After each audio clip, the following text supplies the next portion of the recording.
Ah, c'est une mesure qui est positive, évidemment. Elle permet à des gens modestes d'accéder au masque.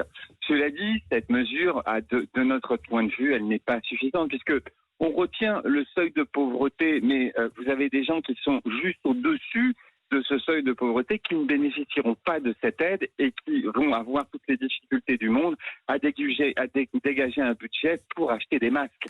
Donc il est nécessaire d'aller plus loin, de travailler avec d'autres critères. C'est-à-dire que 7 millions de personnes, on est dans un étiage un peu trop bas?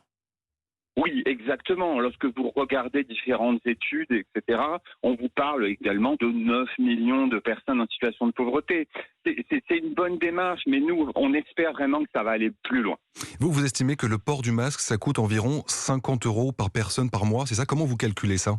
Exactement. Vous savez, vous partez sur la base d'un masque jetable à 95 centimes d'euros. Vous arrondissez à 1 euro, vous avez un calcul très vite. Un masque par jour, ça vous fait 30 € par mois. 2 masques par jour, ça fait 60. Donc on est vraiment dans la réalité de ce que ça coûte pour les gens. C'est le gouvernement qui avait fixé ce plafond du prix des masques jetables et les masques chirurgicaux à 95 centimes.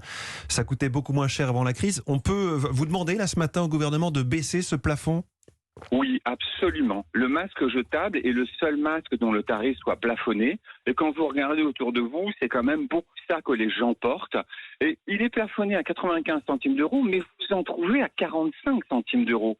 Et comme vous le dites fort justement, avant la crise, ça coûtait beaucoup moins cher.